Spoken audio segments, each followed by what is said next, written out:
Shalom shalom ubwoko bw'Imana, Imana ihimbazwe, Imana ishyirwe hejuru, Imana ihabwe icyubahiro ku bwanyu mwese.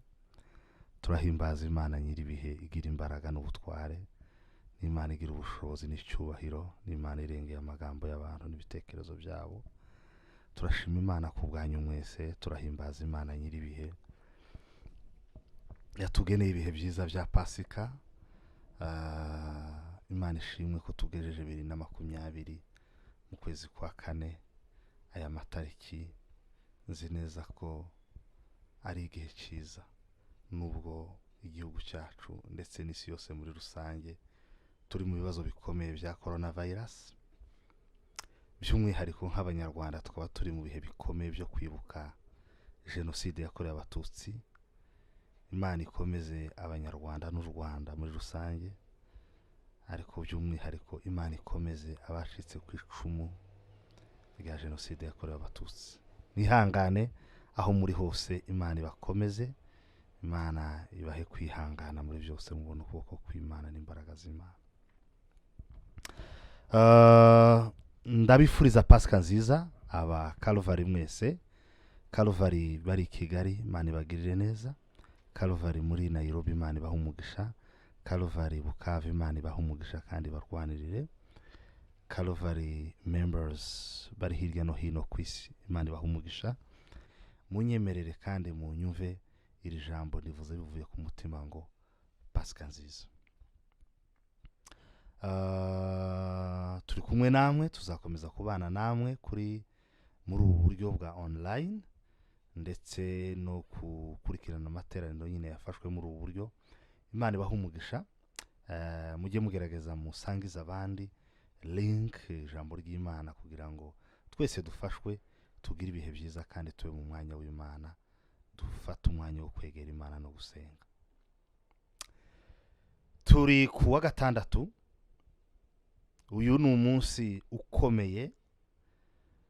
Kuri uyu munsi mu gihe cya Yesu yari yapfuye mu maso y'abantu, yashyinguwe, byarangiye, yari kuzimu arimo arakora imirimo y'ubutware idasanzwe. Iyo mirimo rero niyo turi busorezeho, ariko turabanza tuvuge ku byo Yesu yakoze mu cyumweru cya nyuma, ibyaranze Yesu mu cyumweru cya nyuma hano ku isi. Bimwe mu byamuranze ushobora kutabivuga byose, nta mwanya nabona, ndetse na Bibiliya buriya yanditsemo bikeya, ariko turavuga bikeya bishoboka, bimwe mu byo Kristo yakoze ari hano ku isi. Pasika nziza abavandimwe. Umwami yaraducunguye, Umwami yaratwitangiye, Imana yatuboneye igitambo gikuraho ibyaha byacu. Imana nyiribihe ihimbazwe. Reka dusenge Imana hanyuma tubone gusoma ijambo ry'Imana. Uhimbazwe Imana y'imbaraga n'ubutware, ushirwe hejuru gitare cy'amahanga, Imana ikomeye. Uri rubasha, ni wowe Imana y'amasezerano igira imbaraga zirengeye amagambo y'abantu, urengeye ibitekerezo by'abantu. Izina ryawe uri rubasha, Mana nyiribihe. Ndashira hejuru gukomera kwawe, ndashira hejuru izina ryawe Mana. Ndavuga ko ari wowe Mana wenyine mw'isi no mu ijuru, nta kindi cyaremye ibiri ku isi, nta waremye ibiri ku isi nkeretse Imana nyiribihe. Niyo yabiremye kandi niyo ibitegeka byose. Ibitagira amatwi yo kutwumva twebwe bijya byumva iyo uvuze Mana. Niyo mpamvu imbaraga zawe n'ububasha bwawe byatangariwe n'isi n'amagingo ya isi yaraburiwe, isi yabuze uko ibigenza, abantu bananiwe kumva imbaraga zawe, kuko urenze ibitekerezo byabo, urenze ubwenge bw'abanyabwenge, urenze ubushobozi bw'abashoboye, urenze ibitekerezo by'abagira ibitekerezo. Turaguhimbaje ku gitambo gikomeye watanze Yesu Kristo kugira ngo aze atubere incungu, atubere igitambo gitambwa rimwe na rizima kugira ngo kidukureho ibyaha n'ibicumuro. Bibiliya iravuga ngo ibyaha byaratwikirwaga, ni ku mugaragu wawe yanditse muri Zaburi, aravuga ngo hahirwa bari ibicumuro bye, ibyaha bye bigatwikirwa. Ariko biri kavuga ngo urwandiko rwaturegaga, urwandiko rw'imihango ngo yararushwanyaguje, yarukujeho gupfa urupfu rw'agashinyaguro rwo ku musaraba. Ndaguhimbaje Mana nyiribihe kubw'urukundo dukunda no kukugaragaza urukundo rudasanzwe rwatumye utanga umwana wawe kugira ngo aze kutubera igitambo. Ndasenze muri aka kanya ngo iri jambo ridufashe twese, Pasika nziza mu mitima yacu, Pasika nziza mu bugingo bwacu, Pasika nziza mu bakristo babera bose, Pasika nziza mu bakalovari bose, ibagereho, igere mu miryango yabo, bayitekereze, bayisangire n'imiryango yabo, bayitekerezeho, bayivuganeho, bayibwire ku manywa, bayibwire nijoro, ibitekerezo byabo byuzure Pasika n'izina rya Yesu, amen. Kadusome ijambo ry'Imana dusanga mu rwandiko Pawulo yandikiye Abiroma, urwandiko Pawulo yandikiye Abiroma igice cya 8, duhere ku murongo wa mbere tugere ku wa 3. Bibiliya iravuga ngo nuko rero noneho abari muri Kristo Yesu nta teka bazacirwaho, kuko itegeko ry'umwuka w'ubugingo bwo muri Kristo Yesu ryambatuye ububata bw'itegeko ry'ibyaha n'urupfu. Kuko ivyo amategeko yananiwe gukora kubw'intege nke za kamere yacu, Imana yabisohoje ubwo yatumaga umwana wayo afite ishusho ya kamere y'ibyaha kuba igitambo cy'ibyaha, ngo gukiranuka kw'amategeko gusohozwe muri we, abadakurikiza ibya kamere y'umubiri ahubwo bakurikiza iby'umwuka. Amen. Nasonye umurongo wa mbere kugeza ku wa 4, urwandiko Pawulo yandikiye Abiroma.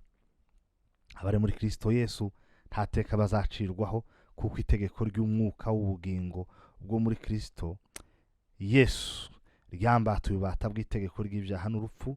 Kuko ivyo amategeko yananiwe gukora kubw'intege nke za kamere yacu, Imana yabishohoje ubwo yatumaga umwana wayo afite ishusho ya kamere y'ibyaha kuba igitambo cy'ibyaha, icira ibyaha bya kamereho iteka, kugira ngo gukiranuka kw'amategeko gusohozwe muri twe, abadakurikiza ibya kamere y'umubiri ahubwo bakurikiza iby'umwuka. Amen. Bavandimwe, Kristo yarapfuye arazuka. Kristo yaje ku isi azanwe na misiyo imwe yo kunga abantu n'Imana. Pasika ni ishingiro ry'ubuzima bw'abakristo. Pasika ni igisobanuro gikomeye cy'urukundo Imana yakunze abantu. Pasika kwari ugusoza umurimo ukomeye Kristo yari yaje gukora mu isi, yari amaze iminsi ategura. Pasika ni ishingiro ry'umunezero wacu. Pasika ni ishingiro ry'ivyirato byacu. Pasika ni irembo ryatwinjije mu masezerano. Pasika ni inkota yashwanyaguje kandi yatsinze Satani. Pasika ni igitego. Ni igitego Kristo yatsinze, natwe turatsinda duhagaze inyuma ye. Yagiye imbere yacu atwaye umupira, atsinda igitego. Ubu twebwe tujya tuvuza akaruru k'abafana kuko Kristo yatsinze. Niyo mpamvu kwifata no kwiyumanganya bitugora cyane, kuko tuzi ko igitego cyinjiye.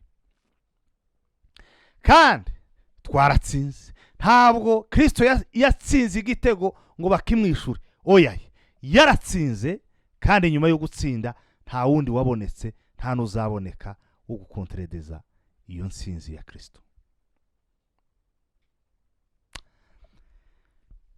Yesu yaje mu isi aravuka nk'ibisanzwe. Amaze kuvuka, Bibiliya iravuga ngo arakura, kandi ngo akura agwiza ubwenge, ngo agwiza n'imbaraga. Akora ibitangaza bitandukanye, abaho ubuzima nk'ubwo tubayeho. Yararyaga, yararyamaga, yararuhaga.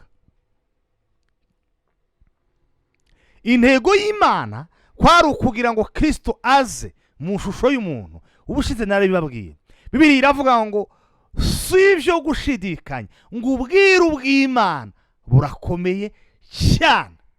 Imana ngo kwerekanwa ari umuntu, ikabonwa n'abamarayika, imana yaje nk'umuntu, iza mu isi nk'umuntu, kugira ngo twebwe abantu tutazatekereza ko haje ikindi kintu kidasanzwe. Twagombaga kubona imana mu shusho y'umuntu kugira ngo ducungurwe byoroshye. Yesu Kristo iminsi yose yamaze ku isi, imyaka irenga 30, yayikozemo imirimo ikomeye, ariko hari ibikomeye hakaba n'igikomeye imbere y'ibikomeye. Nk'uko hari abakomeye hakaba mw'ukomeye kuruta abakomeye. Imirimo yose Kristo yakoze, kuva ku munsi wa mbere yakoze igitangaza cyo guhindura amazi kuba divayi mu bukwe bw'Ikana y'i Galilaya, narahageze. Niho urugendo rwanjye rwa mbere muri Isiraheli rwatangiye. I miss the place. I miss the place. Ikana y'i Galilaya kugeza ku munota wa nyuma yakoze imirimo iteye ubwoba, ariko umurimo ukomeye wari umutegereje, ukomeye wagombaga gushyiraho kashe, wagombaga gupfundikira imirimo yose yakoze, wari umurimo wari umutegereje i Goligota. Ndagira ngo rero mu mwanya utari munini tuganire hejuru y'imirimo Kristo yakoze mu cyumweru cya nyuma. Bibiliya igaragaza ko Pasika yari yarahanuwe mu buryo butandukanye, kandi hari haragiye hagaragara ibimenyetso bigaragaza ko Kristo azapfa ndetse akamara iminsi 3 mu mva, nyuma yaho ngo akazuka. Buriya Yona amara iminsi 3 mu nda y'urufi, nicyo cyari igisobanuro, nibwo bwari ubuhanuzi. Adamu na Eva bamaze gukora icyaha, basoromye imbuto ku giti. Igiti cyatandukanije umuntu n'Imana, nicyo cyagombaga kongera guhuza umuntu n'Imana. Adamu na Eva basangiye imbuto. Gusangira kwa Adamu na Eva kwavugurujwe. Uwo muvumo Kristo yawuvanishijeho gusangira n'abigishwa be bwa nyuma. Ijambo ry'Imana rirambwira ngo Imana ibwira inzoka, irayibwira ngo mu rubyaro rw'uyu mugore ngo hazavamo, mu rubyaro rw'umugore, mu rubyaro rw'umugore. Ni ukuvuga ngo hazavuka umuntu uzabyarwa n'umugore, uzabyarwa n'umugore bidaturutse ku bushake bw'umugabo n'umugore, ahubwo ngo azaza ari urubyaro rw'umugore, ngo azagukubita kumene uruhanga. Yesaya yari bihanuye, aravuga ngo yari umunyamibabaro wamenyereye intimba. Zakariya arabihanura, ahanura ko azagenda ku cyana cy'indogobe. Pasika yari yaravuzwe mu buryo butandukanye no mu bihe bitandukanye.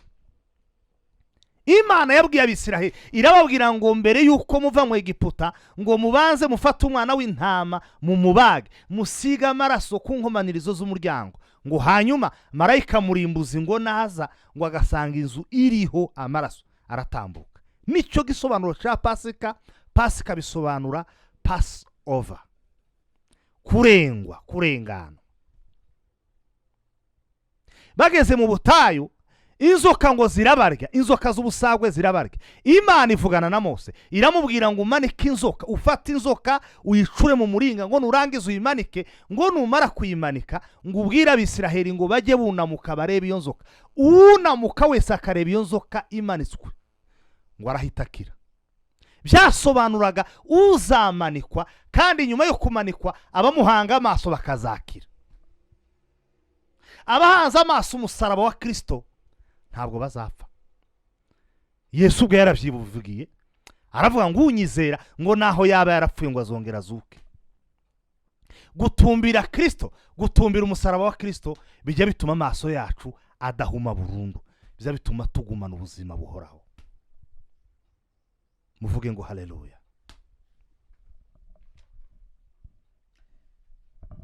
Mu cyumweru cya nyuma Yesu Kristo hasigaye iminsi 6 ngo Pasika ibe, yagiye kwa Lazaro, ajayo hamwe n'abigishwa be baja gusangira. araharara. Bibiliya iravuga ngo bamutegurira igaburo rya nimugoroba kwa Lazaro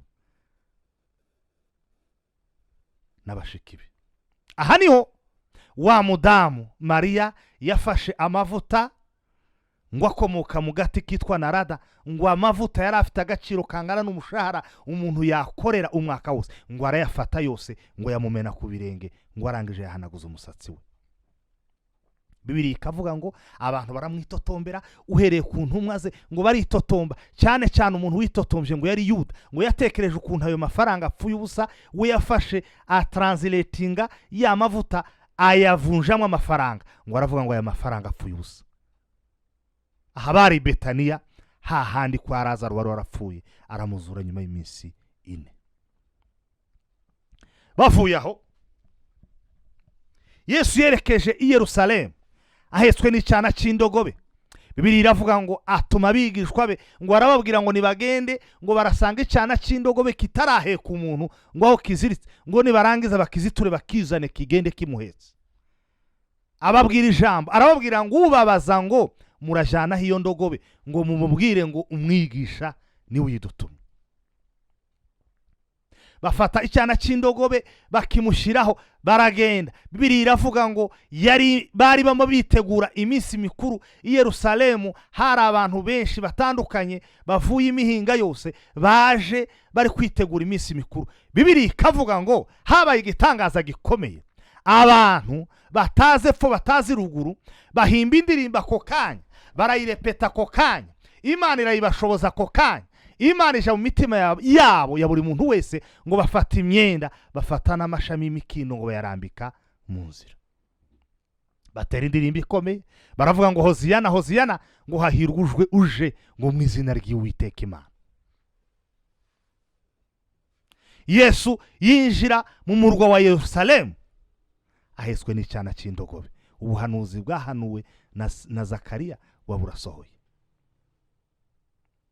Muvuge ngo haleluya.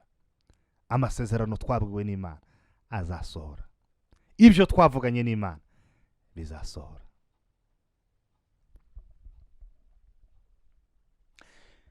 Muri iki cyumweru cya nyuma hari indi mirimo Yesu yakoze. Yesu yagaragaje guca bugufi bidasanzwe, ndetse ashaka kwereka abigishwa urugero rw'umwihariko. Arunama ngo aboza ibirenge. Yashatse kubereka ubusabane budasanzwe, aboza ibirenge. Bibiliya iravuga ngo afata umwanya aboza ibirenge, ngo afata n'umwitero ngo agenda abihanagura. Ageze kuri Petero ngo aramubaza atari kumwigisha, ubu koko ukwiye kunyoza ibirenge? Yesu amubwira ijambo rimwe, aramubwira ngo ntakogeje ibirenge ngo ntaho tuba duhuriye nawe, ntacyo twaba dupfana ntakogeje ibirenge. Icyo dupfana na Kristo gikomeye nuko atweza ibyaha, nuko atwomoraho ibyaha, nuko atwomora ibikomere mu mutima. Ariko aha Bibiliya igaragaza ko kera umutima wa Yuda ngo wari wamaze kwinjirwamo n'umwuka wa Satani. Baricara barasangira, batangira kuvugana amagambo akomeye. Bibiliya ikagaragaza ko ako kanya muri iryo joro Yuda ngo ava mu bandi. Baricara baraganira. Yesu arababwira ati muri mwe umwe muri mwe niwe uzangambanira. Baramubwira batariko ni gute umwe muri twe yakugambanira? N'iminsi tumaranye, ukuntu twaruhanye, ukuntu twagoranywe, twazamukanye imisozi, twararanye mu bikomeye, twahuye n'ibikomeye, duhura n'intambara zikomeye, turazihanganira. Ni gute uno munsi wa none muri twe hashobora kuvamo umuntu akakugambanira? Arababwira ngo umva mbabwire, niko bimeze, umwe muri mwarangambanira kandi si kera, ngo ndetse ikimenyetso mbahaye ngo turi buhurize amaboko ku mbehe, ngo ni uzangambanira. Bahuriza amaboko ku mbehe na Yuda. Mu kanya gatoya Yuda arasohoka ngo aragenda. Deja Satani ngo yamaze kwigarurira umutima we. Umva babwiza ukuri, hari abantu Satani yigabije imitima yabo, kandi abo Satani yigabije imitima yabo nta kindi bakora, barwanya ubutumwa bwiza, barwanya abera n'abizera. Ni abantu nkatwe, ni bene wacu. Yuda uyu nguyu niwe wari wo mu muryango wa Yesu, abandi bose bari abantu bo muri famiye zo hirya. Uyu Yuda yari umuntu wo mu muryango wa Yesu. Niyo mpamvu mubaza baturwanya mu banzi bacu harimo abenshi nabo mu miryango yacu, abantu tuvukana. Simvuze ko abo muvukana ari babi, naje ntabo tuvukana babi, ariko birashoboka. Uko bigaragara ni ku isi ya none imeze, ni ku isi yahoze. Abantu bagirira abandi nabi ni abantu mu miryango yabo. Yuda nk'umuntu wari uvukana na Yesu mu masano ya bugufi kandi bakomokaga mu gace kamwe, niwe wamugambaniye. Bafata umwanya wo kuganira amagambo akomeye, bafashe umwanya wo kuvugana ibintu bikomeye n'abigishwa be. Amaze kubona ko iminsi yegeranye, amaze kubona ko ibihe biri kwegerana, yafashe umwanya ukomeye wo kuganira n'abigishwa be, abasezera, mettre les points sur les yeux. Yagenda agapfundikira ibiganiro yari yaragiranye nabo, akabishyiraho agatemeri, akabifunika, akabaganiriza amagambo akomeye. Muri ayo magambo akomeye yaganiriye nabo, yarababwiye ngo mukundane nk'uko naje nabakunze. Ubutumwa bwiza bwa Yohana igice cya 13 umurongo wa 34, yarababwiye ngo mukundane nk'uko naje nabakunze. Abana b'Imana, abakunda Imana barakundana. Ijambo rikomeye Kristo yabwiye abigishwa, yarababwiye ngo mukundane. Narabakunze, iki ni igihe ngo namwe mukundane. Yicarana nabo, aganira nabo, abacira imigani itandukanye, siyo nshaka kuvuga, ariko avuga andi magambo. Aricara ndetse ageraho aganira na Petero, aramubwira ngo Petero, wewe uri bunyihakane. Ko Petero yari amaze kuvuga no kugaragaza ko mu buryo bumwe cyangwa ubundi atazamuterera nawe. Aricara arabaganiriza, arababwira ngo dore uko bizagenda, dore uko bizagenda. Bazafata umwana w'umuntu ngo bamushinje mu banyabyaha, ngo azakubitwa, azagambanirwa, azabambwa, azapfa, ngo amare iminsi 3 mumva, ngo ariko nyuma y'umunsi wa 3 azuke. Petero avuga ijambo, aravuga ngo naho byaba mu rupfu njewe turi kumwe. Yesu aramubwira ngo umva nkubwire, Isaka itarabika uramaze kunyihakana 3.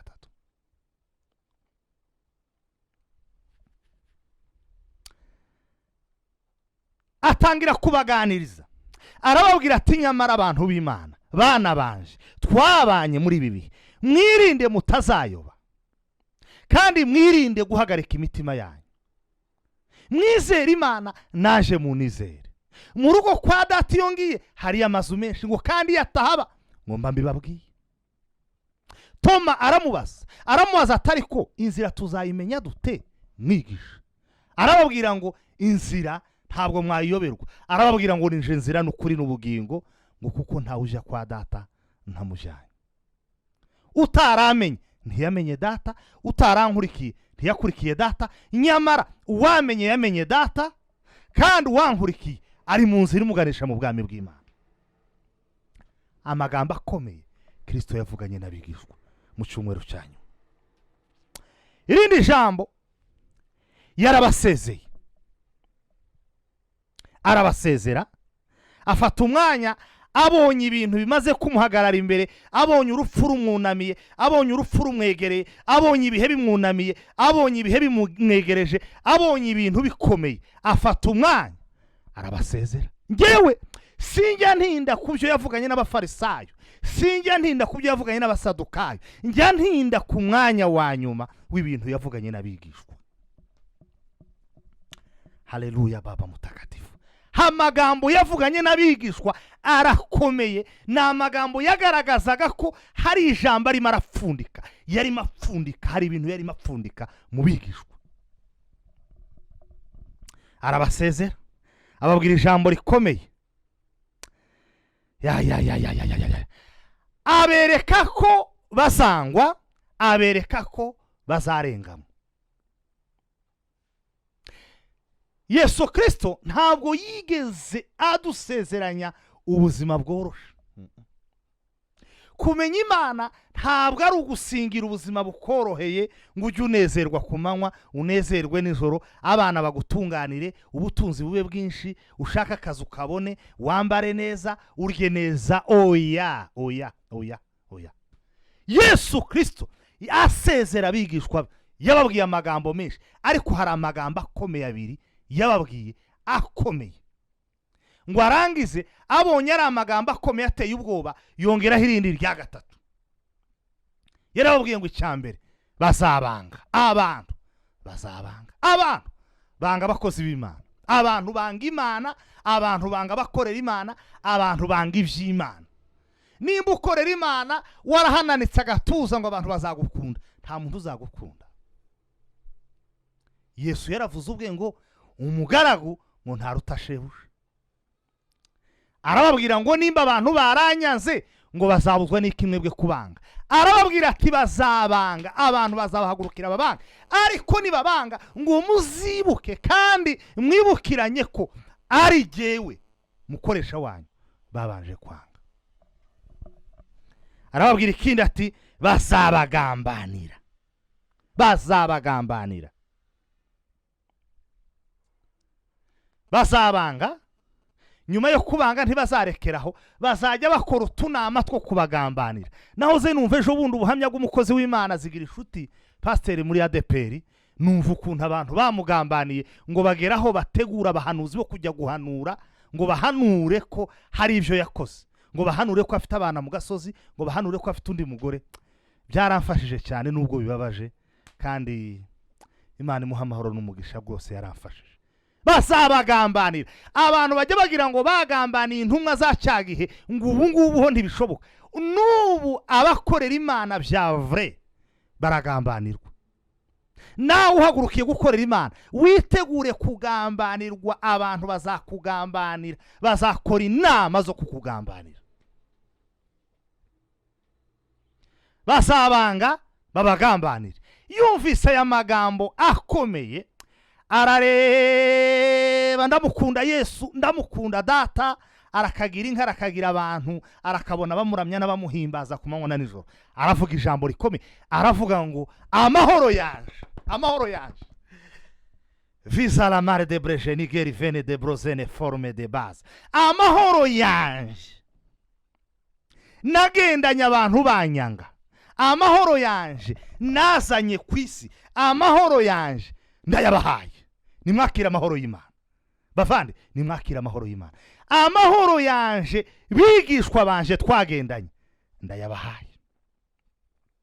Kintu cyambabaje ngeze aha, kirambabaza, ni iminsi yamaranye na Yuda, bakayimarana na Yuda, bakaruhana na Yuda, ari ubise uruhago rwa Yesu, akaba ataragabanye kuri aya mahoro. Ari byo byatumye nyuma y'amakosa yose yakoze yiyahuye. Nyamara Petero wari kumwe nawe, nubwo yamwihakanye, ariko kuko yari yarahawe kuri ya mahoro, we ntabwo yiyahuye. Yageze ku munota wa nyuma, Isake ngo ibike, yibuka ivyo yavuganye n'umwami, ngo ararira aricuza. Bazabanga, bazabagambanira, ariko umva mbabwire, muri ibyo byose ntimugire ibibazo, ntimwibaze birebire, ntimwihebe, ntimucike intege, ntimucogore. Amahoro yanje yose ndayabahaye. Imana nyiri ibihe nsenga kandi nkorera ku manywa na nijoro, iguhereza amahoro mu muryango wawe, itanga amahoro mu bugingo bwawe, itanga amahoro mu mutima wawe. Urabyizeye uvuge ngo amina. Niba ubyizeye zamura ibiganza hejuru uvuge ngo haleluya. Amahoro yanje ndayabahaye.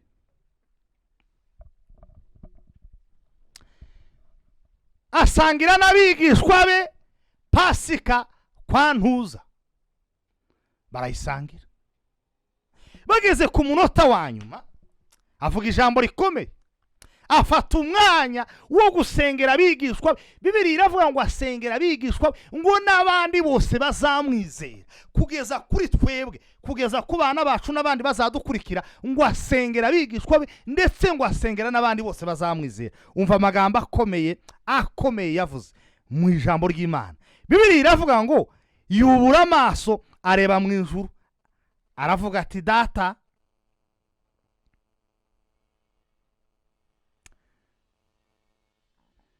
icyo wavuze kirasohoye, ubahiriza umwana wawe. Data, icyo wavuze kirasohoye, ubahiriza umwana wawe.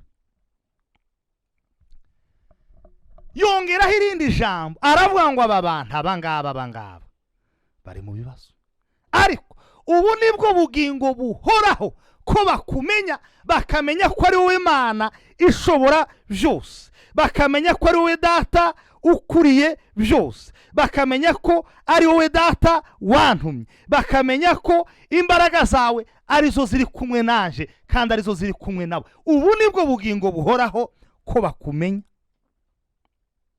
ko ari wowe Mana y'ukuri. Ubu nibwo bugingo buhoraho, ko bakumenya ko ari wowe Mana y'ukuri. Ni isengesho rirerire. Avuga ijambo rya gatatu, aravuga ngo singusabye ngo ubakure mu isi, ngo ariko ndagusabye ngo uyibarindiremo. Ntitugira isezerano ryo kunezerererwa mu isi, ntitugira isezerano ryo kubaho neza mu isi gusa. Dushobora kubaho neza bwaca bikaba nabi, ariko tugira isezerano rishingiye ku isengesho Kristo yadusengeye bwa nyuma. Aravuga ngo ubarindire mu isi. Tugira isezerano ryo kurindirwa mu isi. Muvuge ngo haleluya. Twikirize haleluya.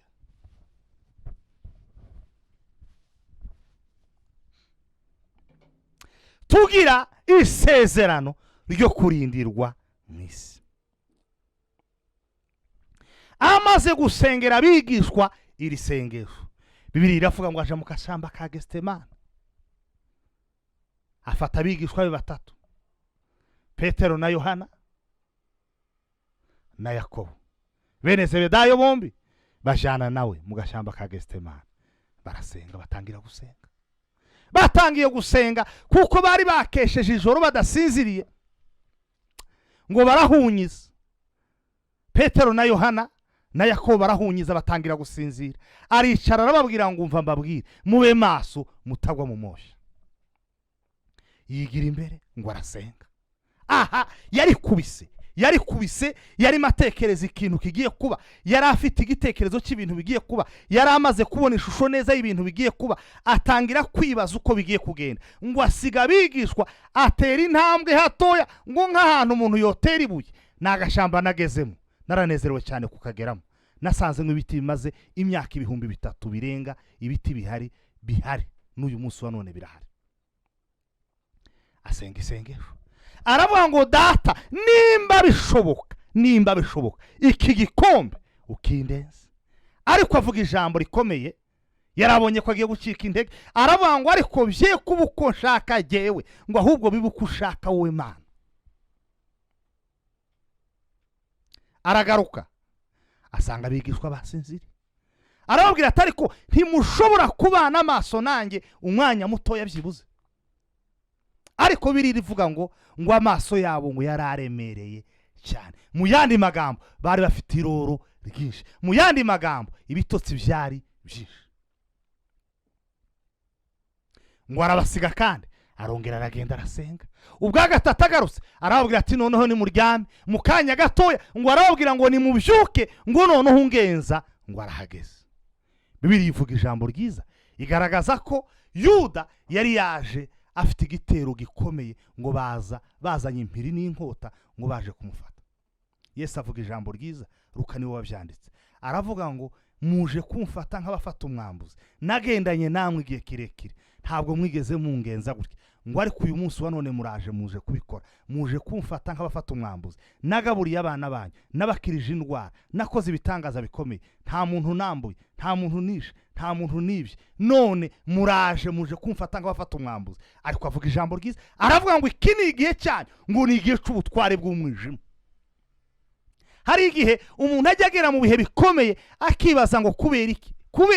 Nimba Imana yararetse umwana wayo ikunda agaca muri biriya byose yagombaga kunyuramo, nawe hari ibyo ugomba kunyuramo, nawe hari ibyo ugomba kunyuzwamo. Baramufata, Bibiliya ivuga neza ngo baramuhanahana. Pilato amujana kwa Herode, Herode amugarura kwa Pilato, barongera baramuhanahana, bamugeza ku bakuru b'abanyamadini. Abanyamadini basubiza kwa Pilato. Pilato aca urubanza, aravuga ngo Kristo abambwe. Baramubamba, bamucira urwo gupfa, bamukorera umusaraba, baramujana i Golgota i Nyabihanga. Pilato ngo yandika urwandiko bagomba gushyira ku musaraba, ngo aravuga ngo Yesu w'i Nazareti umwami w'abayuda. Abantu barashawutinga, abantu bavuza induru, baramubwira batari ko andika ko yise umwami w'abayuda. Ababwira ijambo, arababwira ngo ntabwo ndi buhindure ico nanditse. Umva mbabwire, ico Imana yageneye ubuzima bwawe nta muntu uzagihindura. Hagarara neza gusa ugumane n'Imana. Ico nanditse nacyanditse, ntabwo nenda kugihindura. Bafata urwo rwandiko barushira ku musaraba, baramubamba, baramumanika, bamumanikana n'ibindi bisambo bibiri, umwe iburyo undi ibumoso. Ibyabaye kuri bya bisambo sinenda kubitindaho cyane. Umwe muri ibyo bisambo aravuga atari ko wakwikije natwe ukadukiza. Mugenzi we aramubwira atari ko uri umusazi, uyu muntu ko ari inzira karengane, vyibuze twebwe turazira ibyo twakoze, ariko si uyu nguyu arazirike. Aramubwira atari ko rata, jewe nugera mu bwami bwawe uzanyibuke. Yesu amubwira ijambo ryiza, aramubwira ngo uva kubwira uyu munsi bitarenze uyu munsi turabana muri paradiso. Muvuge ngo haleluya, twikirize cyane haleluya. Yesu asezera nyina ku musaraba. Ku musaraba hari abantu bagera kuri 5. Hari nyina wa Yesu birizi muvuga, ikavuga ngo na nyina wabo, ikavuga Maria Magdalena, ikavuga Maria muka Kilopa, ikongera ikavuga Yohana mwanafunzi mpendwa. Hari abantu benshi, ariko nabo 5: Maria nyina wa Yesu na nyina wabo, hakaba Maria muka Kilopa, hakaba na Maria Magdalena, bakongerwaho Yohana. Yesu ngo arahindukira, ngo abona Yohana ahantu, abwira nyina ngo Maria, dore umuhungu wawe, nawe Yohana, dore mama wawe. Maria yakurikiye Kristo mu nzira yose y'umusaraba. Bamukubita, agakubita ipfukamiro hasi ati umwana wanje baramwishe. Aramukurikira kugeza bamugejeje ku musaraba. Ariko hari ibanga yari yaribitseho. Bibiri zivuga ngo Maria umunsi abanyabwenge baje kumuramya, nabungeri baje ngo bakaza yavyaye, ngo yumvise ayo magambo, ngo yabika ku mutima we, araceceka ngo kandi yabika ku mutima we. Hari amagambo yari yarabitse ku mutima we, akuba umuntu kari gahari, ariko hari ijambo yari yarabitse ku mutima we. Yarazi ibanga ry'umwana yatwise, yarazi ibanga ry'umwana yavyaye, yarazi iryo banga iryo ari ryo. Barasezerana. Bamaje gusezerana na nyina, amaje kubasezera ngo aracikana, avuga amagambo menshi, ariko yavuze ijambo rya nyuma rivuga ngo tetelestar, birarangiye. Ibyo gucungura abantu birarangiye, ibyaha byo mu isi birarangiye, umurimo natangiye urarangiye, ibintu by'igihe kirekire birarangiye, akarengane k'abana b'Imana kararangiye, ubuzima bwo gufungiranwa kwabera muri paradizo birarangiye, umurimo ukomeye isi yari itegereje urarangiye. Aravuga ngo birarangiye. Imana akaruru karumvikana mu ijuru. Ariko hari ikintu cyabaye kubera ibyaha byanje nawe Yesu Kristo yari yikoreye. Imana ngo irahindukira, kuko itagira amaso ashobora kwihanganira kureba ibyaha. Yesu arasenga. Yesu asenga isengesho, aravuga ngo Eloi Eloi lama sabakitani, data wanje, mana yanje, mwami wanje, niki kikundekesheje. Abantu ngo baraho batangira kuvuza karuru bati ahamagaye Eliya, arimo arahamagara Eliya. Ariko Yesu Kristo yari kwavugana na se, arayibwira atari ko data, kuki unyirengagije, kuki udashaka kundeba. Eloi Eloi lama sabakitani.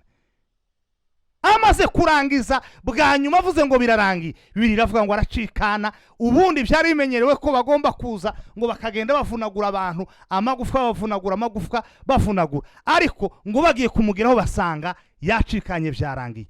Umusirikare wari aho hafi ngo ufite ikibazo cijisho atera Kristo icumu mu rubavu, ngo amuteye icumu mu rubavu, ngo amaraso araza, ngo agera ku jisho ryiwe rirakira. Uwo mwanya aba muzima. Umva babwiza ukuri, Kristo niyivanga n'ibyawe, ibyawe birakira, birahinduka. Amaje gupfa, kuko wari umunsi bategura isabato, kandi hari igihe iminsi mikuru ya Pasika, ngo bashaka kumushyingura vuba vuba. Umugabo bita Yosefu n'undi muntu bita Nikodemu wigeze gusanga Yesu Kristo nijoro, ngo aramuganiriza, aramubwira ngo se ni gute umuntu ngo yavuka ubwa kabiri. Yesu aramubwira ngo ikibyarwa n'umubiri ni umubiri, ngo nikibyarwa n'umwuka nacyo ni umwuka. Aba nibo bamuhambye. Yosefu yamutijije imva, yafashe imva yiwe, yari umugabo w'umukire wakorogosho y'imva yiwe mu rutare, ngo arayifata ayitiza Kristo. Nikodemu nawe ngo yaje afite imibavu ibihumura neza, bagomba gutwara kugira ngo bashyingure Yesu. Baramushyingura. Kristo tugeze uyu munsi kuwa gatandatu, umurimo Kristo yakoze kuwa gatandatu nuwe. Buriya navugaga incamake yo kuva kuwa mbere kugeza kuwa gatanu, noneho tugeze kuwa gatandatu. Habaye iki? Kristo arapfa. Amaze gupfa, Yosefu na mugenzi we Nikodemu ngo baramufata baramushyingura. Bamushyinguye, ese byarangiriye aho? Ntibikabeho. Umwami wacu yakoze imirimo ikomeye cyane. Umva mbabwirira ijambo. Yamanutse ngo aje kuzimu, akora imirimo ikomeye igera kuri 4. Umurimo wa mbere wanditse mu Bakolosayi igice cya 2 umurongo wa 14 kugeza ku wa 15. Yanyaze Satani urufunguzo, yanyaze Satani ububasha, yanyaze Satani imbaraga, yamwambuye imbaraga, yamukuye amenyo. Niyo mpamvu umukozi w'Imana yaririmbye Naboti aravuga ngo izo ntare mureba ngo ziraziritse, muhumure mwitinya. Yamwatse ububasha, yamunyaze urufunguzo. Icyo ni ikintu cya mbere gikomeye yakoze ikuzimu. Ibyo byabaye ari kuwa gatandatu, yapfuye ari kuzimu. Icya kabiri gikomeye yakoze, yafunguye paradizo. Utese paradizo kuki Imana yari yararetse Satani ngo afunge paradizo? Bibiliya iravuga ngo muri Zaburi ya 32 ngira ngo n'umurongo wa mbere niba ntibeshe, Bibiliya iravuga ngo hahirwa abababarirwa ibyaha byabo, ibicumuro byabo bigatwikirwa. Kuva kuri Adamu ukageza igihe cya Yesu hari hataraboneka igitambo gikuraho ibyaha by'abari mu isi. Ibindi bitambo byatwikiraga ibyaha, ntabwo byakuragaho ibyaha. Murumva neza? Ibindi bitambo byatwikiraga ibyaha, igitambo cyagombaga gukuraho ibyaha by'abari mu isi. Bibiliya ni kwivuga ngo dore umwana uje gukuraho ibyaha by'abari mu isi. Imana yatanze Kristo kugira ngo aze gukuraho ibyaha by'abari mu isi. Icyo yakoze, yaragiye afungura paradizo Satani yari yarayifungiranyemo abera bose. Kuva kuri Abeli umugaragu w'Imana wakiranutse bwa mbere ukageza kuri Yohana wabatije Yesu, bashinguye ukubiri n'umutwe we, kuko umutwe we barawuciye bawuhereza umwana w'umukobwa wari wabyiniye umwami neza, arawusaba. Umva mbabwiza ukuri, abacu bahiriye mu mavuta, abacu batemaguriwe ku misozi bazazuka ari bazima tubabone. Abacu batwitswe, abacu batwawe n'inyanja tuzababona. Akingura paradizo yari ikingiranywemo n'abera bose. Icya gatatu, azura abera. Bibiliya iravuga ngo iyi mva ngo zararangaye, ibituro birakinguka, ibitare birameneka. Babona abantu bagendagenda mu murwa, bari barapfuye kugeza kuri Yohana wari upfuye vuba, bari bazi umubatiza baramubona. Bagendagenda ngo iminsi 2 muri Yerusalemu barababona. Umurimo wa 4 yagiye gutangariza abanyabyaha bose guhera kuri Kayini, kuko bari bazirikiwe ahantu habiri hatandukanye, cyangwa bari bafungiye ahantu habiri hatandukanye. Bamwe bari bafungiye habo, abandi bari ahabo. Muri bukijambo ry'Imana uko rivuga ku mateka ya Mutuzi na Lazaro. aho Lazaro yarari siyo Nyamutunzi yarari. Mujye musoma ijambo ry'Imana. Bari bafungiye ahantu hatandukanye. Bibiliya ivuga ko yakinguriye abera, ariko kandi Petero yaranditse aravuga ngo aje gutangariza abanyabyaha, kubanamuriza, kubahebuza mu kindi kinyarwanda, kubahebuza. Yaragiye kubabwira ko iteka bamaze gucirwaho, kuva kuri Kayini ukagenda ukageza ku bari gukora ibyaha none badashaka gukizwa, bazacirwaho iteka. Kuwa gatandatu, iyo niyo mirimo ikomeye Kristo yakoze. Asoza ku cya gatanu gikomeye naringiye kwibagirwa, azamura paradizo, arayimura, ayivana aho yari iri, arayimura. Umuririmbyi yararimbye aravuga ngo azamura paradizo, ngo ayizamurana n'abera ngo bapfanye ibyiringiro. Bakristo bavandimwe, nshuti z'Imana, bantu dukunda Imana, dusenga Imana, Kristo yaranesheje. Kristo yaje kudupfira, iyo niyo Pasika. Yaraje ngo tubone ubugingo ndetse tubone bwinshi, kandi yarazutse kugira ngo natwe tuzazuke. Yanyaze Satani urufunguzo, ubu nta ubasha kidufiteho, nta mbaraga dufiteho. Imana idufashe twumve Pasika nk'ikintu kitureba, tuyumve nk'iy'agaciro, tuyitekerezeho, tuyizirikane ku manywa na nijoro. Pasika ntabwo ari ikintu cyo gutekereza kuko hageze mu kwezi kwa kane. Pasika ni ubuzima bwacu. Pasika turayigendana. Bibiliya iravuga ngo tugendane iteka urupfu rwa Kristo mu bugingo bwacu. Imana ibafashe, Imana ibaganze, Imana ibaganirize, Imana ibasange. Mbifurije Pasika nziza, mutekereze ku mirimo Kristo yakoze. Ijambo ry'Imana twasomye mu Baroma igice cya 8 umurongo wa mbere, havuze ngo nuko rero noneho abari muri Kristo Yesu ntateka bazacirwaho, kuko itegeko ry'umwuka w'ubugingo bwo muri Kristo Yesu ryambatuyeho ububata bw'itegeko ry'ibyaha n'urupfu. Abari muri Kristo Yesu ntateka bazacirwaho. Uri muri Kristo, usuzunye ubugingo bwawe buri muri Kristo, ibitekerezo byawe biri kuri Kristo, amaso yawe ari kuri Kristo. Abari muri Kristo Yesu ntateka bazacirwaho. Ejo tuzakomeza ni ku cyumweru, materaniro yo ku cyumweru, tuzavugana ukuntu umurimo wo gucungura isi wari umurimo ukomeye. Ntabwo cyari igikorwa cyoroshe, wari umurimo w'igitangaza, wari umurimo uteye ubwoba. Ndetse nimugoroba nibwo tuzasoza, tuzaba tuvuga uburyo Pasika ifite agaciro mu buzima bwacu. Ni amagambo make cyane tuzaba turimo gusenga, ariko tuzavuga uburyo Pasika ari agaciro mu buzima bwacu bwa minsi yose. Imana idufashe, Imana tuganirize, Imana tuganze, Imana yumve gusenga kwanyu, kandi Imana ibinzizemo agakiza. Mwongere mutekereze Pasika, mwongere muyisunge, mwongere muyibemwo, mwongere muyivive, muyibone, muyitekereze, muyiryamane, muyivyukane, muyitekereze, muja mu kazi muyijane, muri karantene muyigumane, aho muri mu mago muyivugane, muvugane n'imiryango yanyu, muvugane n'abana, muvugane Pasika, mucanya amatara muvugane Pasika, ubuzima bwanyu bwose muvugane Pasika. Pasika ni ikintu cyo kuvuga ku manywa na nijoro. Pasika ni ikintu cyo kuvuga turi twenyine, ni ikintu cyo kuvuga turi kumwe n'abandi, ni ikintu cyo kuvugana n'imitima yacu, ni ikintu cyo kuvuga kwijwi riranguruye, ni ikintu cyo kurata. Pasika yaduhaye agaciro, Pasika yadukuyeho ibyaha n'ibicumuro, Pasika yaraje ngo ikureho imihango y'idini yaturegaga. Shalom shalom. Reka dusenga Imana, twinginga Imana kugira ngo Pasika yongere yime mu isi.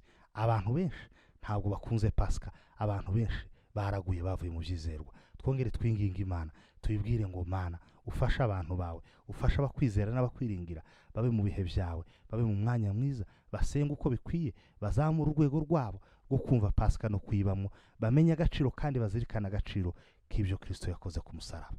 Ndaguhimbaje Mana y'imbaraga, ciye bugufi gitare cy'amahanga, Mana y'amasezerano. Mvuze ko nta yindi Mana mu isi no mu ijuru atari wewe. Uri Imana y'amasezerano n'imbaraga, ugira ubushobozi bwo kuturengera no kudutabara. Pasika nziza igere mu bugingo bwanje nyumve. Pasika igere mu bitekerezo byanje. Pasika igere mu muryango wanje. pasika nyumve, pasika nyitekerezeho, pasika pasova, igihe cyo gucungurwa k'umwana w'umuntu. Ndasenze imbaraga z'Imana zibe ku bantu bose, bongere batekereze pasika, bongere bayumve, bongere bizirikana umurimo Kristo yakoze. Uyu munsi kuwa gatandatu mu gihe cya Kristo yari kuzimu ari gukora imirimo ikomeye, anyaga Satani urufunguzo, akingura paradizo, yimura paradizo, atangariza abaciriweho iteka bazacirwaho. Mana nyiri imbaraga, Mana nyiri butware, Mana nyiri bushobozi, ibutsa abantu ko paradizo itazongera kugerwamo n'ububasha bwa Satani. Ibutsa abantu ko ubugingo bwacu buhishwe mu biganza byawe. Ibutsa abantu ko turi mu isi ariko tutarabisi, turabaraganwa na Kristo. Pasika yaraje kugira ngo dukingurirwe irembo ritugeza mu bwami bw'Imana.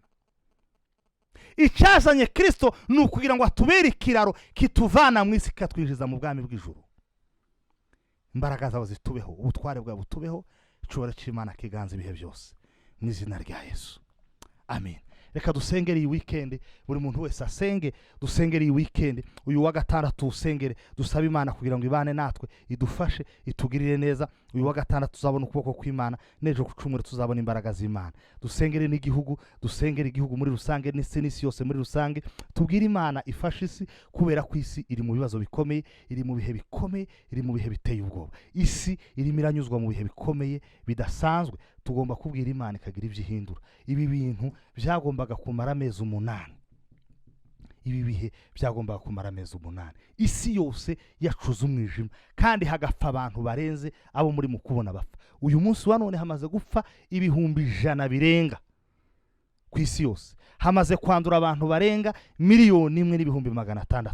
Ntabwo byoroshe bavandimwe. Niyo mpamvu kuguma mu mago ari ikintu kidukwiye, ari inshingano za buri munyarwanda wese dukwiye kubikangurira n'abana bacu ndetse n'inshuti zacu. Dusenga Imana tuyingingire kugira ngo idutabare, yongere isubize isi ku murongo n'iby'isi ku murongo. Musenge, mwegeranye ibitekerezo byanyu, dusenge. Mana, mu izina rya Yesu turasenze, mu izina ry'uwaduhamagaye akaduha imbaraga. Turatatse cyane Mana, iyi weekend tuyizanye imbere y'amaso yawe. Turasenze ngo imbaraga zawe zitubeho, turasenze ngo ubutware bwawe butubeho. Cogoze gukora ku mwanzi, unaniza imbaraga z'abadayimoni, ukubite hasi imisozi ibisane bikomeye bihinduka ibyoroshe. Izi weekend zibe nziza, ariko yitwinjiyemo ibidasanzwe ya pasika. Imiryango ishonje ndayisengeye, abarwaye ndabasengeye, abagize ibibazo bya jenoside yakorewe abatutsi bikomeye bakagira n'ibikomere birusha iby'abandi, ndasenze mu izina rya Yesu basange, ubahumurize, usanga ubugingo bwawe, ubakomeze kandi ubakomereze mu biganza byawe Mana. Turakwemera, turakwizera, ugaragaza imbaraga zawe. Iyi weekend turayisengeye. Turatatse cyane, dutakiye igihugu cyacu cy'u Rwanda, dutakiye Kongo, dutakiye Afrika, dutakiye isi yose muri rusange. Ibibazo ifite bidasanzwe bikomeye, aho abantu barimo barapfa batagira umubare. Imbaraga z'Imana zamanutse ku musozi Karumeli zimanukira isi muri iki gihe. Mana, ibi byose ntibitambuke gusa, ahubwo abantu babikure mu isomo ryo kongera kugutekereza. Abakomeye n'aboroheje, abazungu n'abirabura, Afrika, Uburayi, Oceania, Aziya na Amerika, abantu bose batekereze ku mbaraga z'Imana n'ububasha bw'Imana. Ndakwinginze Mana, ibi bintu ntibitambuke gusa, ahubwo bisige tukumenye kurushaho. Ariko turasenze ngo bihagarare, turasenze ngo dutabare, turasenze ngo bigire bigufi Mana, turengere, dutabare Mana. Turarambiwe dukeneye ubutabazi buva mu biganza byawe. Icyubahiro ni cyawe Mana. Ndasenze mu izina rya Yesu, ndasengera abakaruvari aho bari hirya no hino, inshuti zacu aho ziri hirya no hino, ndasengera imiryango yawe uyegeranye, imfubyi n'abapfakazi, abakene, abashonje, abambaye ubusa, abagabo, abagore, abahungu, abakobwa, abana bato, abari mu nda, abavutse. Imbaraga z'Imana zibasange. Abakaruvari bose ndabasengeye, umukaruvari uri kure n'uri hafi, imbaraga z'Imana zibagereho. Abashonje bagaburire, abambaye ubusa bambike, abarwayi bakize, abarenganu barenganure, abababaye bahoze. Imbaraga z'Imana zibasange, gukomera kw'Imana kubasange. Abari mu bibazo bikomeye Mana, ubereke kuri Imana ikomeye. Ndasenze mu izina rya Yesu, ubugingo bwawe bukomerere mu biganza byawe, uturinde kurindagira no gusubizwa inyuma n'ibihe. icubahiro ni icyawe mana, ubasha n'ubwawe gitare cy'amahanga, utwibuke kandi uturengere ndetse uturenganure, udutere iteka rikomeye. Icubahiro ni icyawe, ubutware n'ubwawe. Ejo tuzagira ibihe byiza, amateraniro yo ku cyumweru turayasengeye mu izina ry'uwaduhamagaye akaduha imbaraga ku bwa Yesu, amen. Shalom shalom, Imana ibane namwe, Imana ibagirire neza. Nahejo ku cyumweru saa 3 n'igice tuzaba dutangiye amateraniro. Imana ibabe hafi kandi ibagirire neza. I love you so much. Be blessed. Thank you.